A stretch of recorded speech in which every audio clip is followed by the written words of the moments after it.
Abukar al-Bti for years.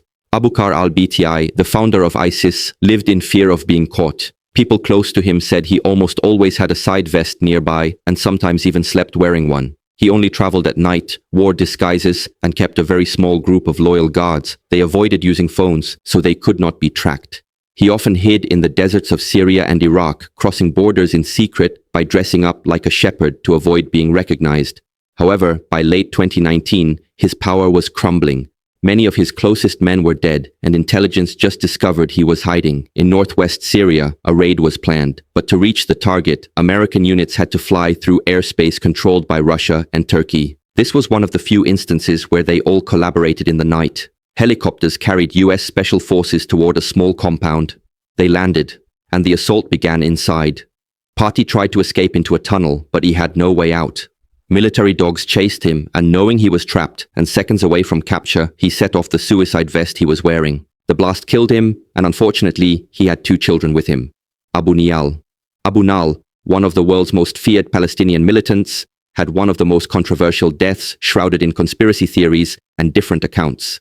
He was living quietly in Baghdad in the summer of 2002, and his network had carried out assassinations, hijackings, and bombings across the Middle East and Europe. However, by then his power collapsed, and he was basically just hiding under Saddam Hussein's protection. Then in August 2002, Iraqi intelligence officers came to his apartment to take him in. What happened next is still disputed. The official Iraqi version said that when officers arrived, Abu Nal asked for a moment to change his clothes. He then went into his bedroom and a gunshot followed. They gave journalists photographs of the body and a medical report, which said that he died in a hospital after about 8 hours. However, other accounts quickly surfaced. A Palestinian newspaper reported that he had actually died from multiple gunshot wounds. Palestinian sources believed that, in reality, Saddam Hussein had ordered his killing, not just a simple arrest. A magazine offered yet another version. According to its report, Iraqi intelligence raided Abu Nadal's home after discovering secret documents about a possible US attack on Iraq.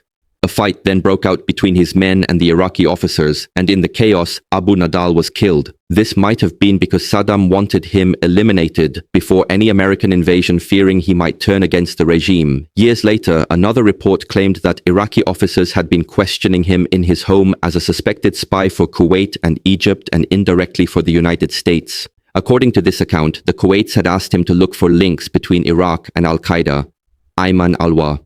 For more than 2 decades, Ayman al-Zawahiri was one of the world's most wanted men. He was Osama bin Laden's deputy during the September 11th attacks and became leader of Al-Qaeda after bin Laden's death in 2011. Several times reports claimed he had been killed in airstrikes in Pakistan or Afghanistan, but each time he reappeared in new videos, keeping the hunt alive. By early 2022, though, this stopped. US intelligence discovered that Zawahiri had moved into a house in Kabal's UR neighborhood, one of the richest parts of the city. Then for months, American agencies kept track of his routines, and they noticed that he had the habit of stepping onto the balcony. The information went all the way to the White House, where President Joe Biden debated for weeks before giving final approval. The decision was especially delicate because, being in a crowded city, the risk of civilian casualties was high. The weapon chosen was unusual, the R-9X Hellfire missile, nicknamed the Flying Ginsu. Unlike standard missiles, it does not explode. Instead, it kills by direct impact and by releasing sharp metal blades designed to slice through the target without destroying the building or killing bystanders. At sunrise on July 31st, 2022, a CIA drone fired 2 of these missiles at the balcony. While Ayman al-Zawahiri, then 71 years old, was standing outside, the missiles struck with precision, killing him instantly, and no one else in the house was harmed. His death ended one of the longest manhunts in history, and the day after, President Biden addressed the nation saying justice has been delivered. This terrorist leader is no more for the United States. It was the biggest strike against Al-Qaeda since bin Laden's death. Abu Musab al-Azhar. For years, Abu Musab al-Azhar was one of the most feared militants in the world. He was a Jordanian extremist known for personally hostages on video and organizing suicide bombings that destroyed markets, mosques, and even embassies. US officials blamed him for thousands of deaths and put a $25 million reward on making him one of the most wanted men alive. Even within Al-Qaeda, some leaders grew tired of his obsession with killing Shia Muslims, saying it hurt their cause. The hunt for him stretched across months until a captured member of his network gave up clues to the Jordanian authorities. They passed along the information to the US, which kept a close watch on a safe house near Ba, Cuba, in Iraq. When Zarqawi finally walked inside, the order was given to strike. 2 U.S. Air Force F-16 jets flew over the village and dropped 2 500-pound guided bombs on the building. The blasts tore the house apart, killing most people inside instantly. But Zarqawi did not die right away. When American and Iraqi troops searched the rubble, they found him alive. Badly wounded, but still conscious, witnesses said he tried to move and even attempted to get off a stretcher before soldiers restrained him. Minutes later, though he died, an autopsy showed a large chest wound and severe blast damage to his lungs. Doctors believed it may have taken him close to an hour to die, making it a pretty slow and painful end. That brief survival time sparked rumors. An Iraqi witness claimed US soldiers beat him while he lay dying, but the American military denied this, saying medics were trying to save him. Anwar al-Awlaki, born in the United States and later moving to Yemen. Anwar al-Awlaki became one of Al-Qaeda's most powerful figures. What made him most dangerous was his fluent English and his grasp of the internet, which allowed him to reach Western audiences through propaganda in ways Osama bin Laden never could. He was linked to several major attacks, and by 2010, his name was officially placed on the CIA's kill list. It was a historic and controversial decision because it made him the first US citizen ever approved for targeted killing. President Barack Obama personally authorized it, even as critics argued that killing an American without a trial was illegal for years. They tried tracking him down until they eventually found him and sent a drone to kill him. He was in a car and the drone opened fire, killing most people inside the car. However, al-Awlaki himself survived. They also tried eliminating him through air raids in Yemen, but he survived those too. Then on the morning of September 30th, 2011, his luck ran out. Witnesses said that he and his group had stopped to eat breakfast, and not long after, a US drone spotted their convoy. One of the cars tried to escape, but it was too late. Hellfire missiles slammed into the vehicle, killing al-Awlaki instantly. 2 weeks later, another US drone strike killed his 16-year-old son Abdul Rahman, who had traveled to Yemen to look for his father. Velu Palai PR Haran, Velula PR Kran, founder of the Tamil Tigers, also known as LTTE, had once controlled vast parts of northern Sri Lanka for over 25 years. He waged war to create an independent Tamil homeland, and under his command, the Tigers pioneered the use of SUP suicide bombers, assassinated prime ministers, and fought government forces. In one of the longest insurgencies in Asia by May 2009, though the Sri Lankan army had cornered him and his last fighters on the banks of the Nhi Kal Lagoon, many were ordered to burn or destroy Pradakarin's body if he died to prevent it from being taken as a trophy by the enemy. At dawn, on May 19th, Sri Lankan troops advanced through the mangrove. For 2 hours, they fought against Pihawk around and roughly 30 of his bodyguards. By the end, every one of them was dead. Among them was a man wearing a dog tag marked 001. He carried 2 pistols, a rifle with a telescopic sight, a satellite phone, and medicine for diabetes. The colonel confirmed it was Vapikarin himself. His body was displayed on national television, and official reports said he had been struck by shrapnel during the battle. However, the exact cause of death soon became the subject of dispute. Some witnesses claimed he had been captured alive and executed at close range, pointing to a head wound visible on his corpse. Others said he had killed himself rather than surrender, keeping his promise that he would die in honor rather than be caught alive by the enemy. What happened to his family added even more controversy. Reports circulated that the bodies of his wife and daughter had been found near the battlefield, though the army denied this.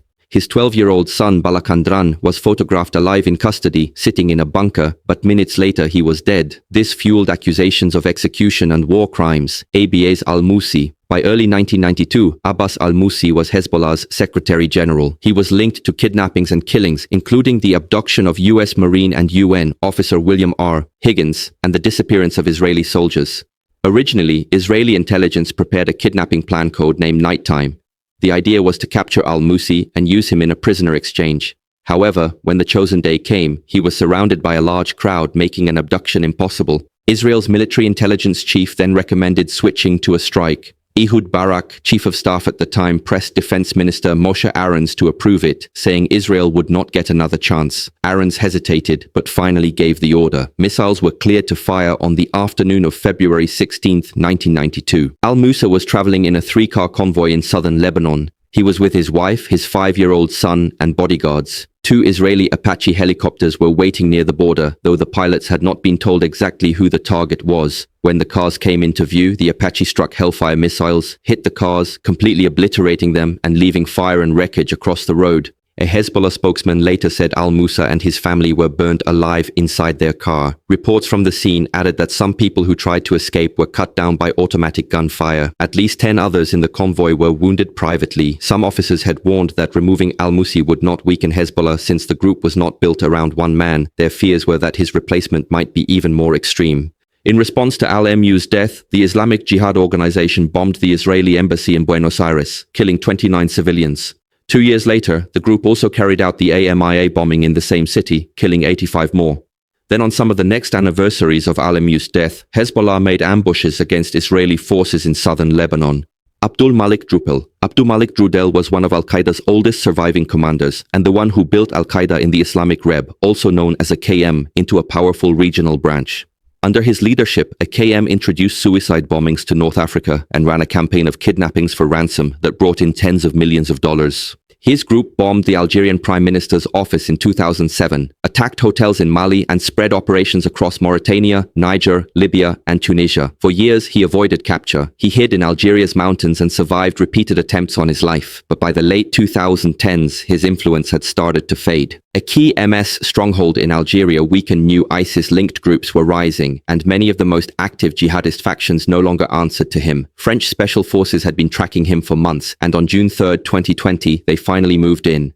Dr. D and 5 other men were in a white SUV when they stopped by a cluster of rocks and set up a temporary campsite near a riverbed. French troops supported by US intelligence closed in on them. The jihadists at first tried to flee, scattering in different directions and taking cover among rocks, but then they attempted to counterattack, firing at the French forces. One by one, the AQIM fighters were killed, and then a bullet hit Drupal himself, killing him. The SUV driver surrendered and was taken into custody. Carlos Castano Gil's problems began as a teenager after guerrillas killed his father seeking revenge. He joined the fight and eventually became co-founder of the Auto Defense's Uni d'Esta Colombia, or a UC Colombia's most powerful paramilitary organization. Under his command, the group carried out massacres, trafficked cocaine, and built ties with politicians. For years, he was one of the country's most feared commanders. By the early 2000s, though, he had become a problem for his own allies. He started speaking openly about the AUC's connections and drug trafficking business. In one interview on television, he admitted that 70% of the group's money came from cocaine. On the morning of April 16, 2004, in what seemed like a normal day, Castano was suddenly gunned down. At first, the AUC claimed it had been an accident, a sudden shootout between his bodyguards and another armed unit. However, that story collapsed quickly as reports from inside the organization said he had not died in crossfire at all. Instead, rival paramilitaries had captured him, tortured him, executed him, and secretly buried him. The orders, it was said, came from his own brother Vicente and from Diego Marillo, known as Don Berna. One of the AUC's top commanders. Investigators searched the area where he had disappeared and found a makeshift grave, but the body inside was not. His rumors spread wildly, with some saying he had been flown out of Colombia or that he was living in Syria or Egypt for 2 years. Nobody knew for certain if he was dead, and conspiracy theories spread. The mystery ended more than 2 years later. Acting on information from Jesus rolled on a former guerrilla who had joined the paramilitaries. Authorities uncovered a shallow grave. Inside were bones that DNA tests confirmed belonged to Carlos Castano. Witnesses said his body had been dismembered and partly burned before burial, which was an attempt to erase the evidence. Osama bin Laden. For nearly a decade after the September 11th attacks, Osama bin Laden was the world's most wanted man to avoid detection. He kept his circle small, avoided phones and the internet, and hid with a local family in Abbottabad, Pakistan. His hiding place shocked the world. When it was revealed, it was near Pakistan's main military academy. Keep in mind that officially Pakistan was a US ally. In the war on terror, President Barack Obama gave the green light for a mission to capture or kill him. The operation was codenamed Neptune Spear and was directed by the CIA, with US Navy SEAL Team 6 carrying out the assault just after 1:00 a.m. on May 2, 2011. Helicopters carrying the SEALs lifted from Afghanistan and descended on bin Laden's compound. They stormed inside the 3-story house, moving quickly from room to room on the upper floor. Bin Laden was finally cornered. One SEAL later recalled that bin Laden leaned out of a bedroom doorway. A teammate fired 2 silenced rounds into the side of his head from about 10 feet away. When the SEALs rushed in, his body was still twitching, so 2 operators fired multiple shots into his chest to make sure he was dead. Another SEAL, Robert J. O'Neill, was later named in the press as the man who fired the fatal shots, though others disputed it, saying bin Laden may already have been dying before. O'Neill fired the SEALs, gathered what they could, and left the compound that same night. Early reports said his body was flown to Afghanistan for identification before being buried at sea. Within 24 hours in 2012, Pakistan demolished the compound to prevent it from becoming a shrine. If you want to discuss this video or suggest an idea for the next one, join my Discord link in the description.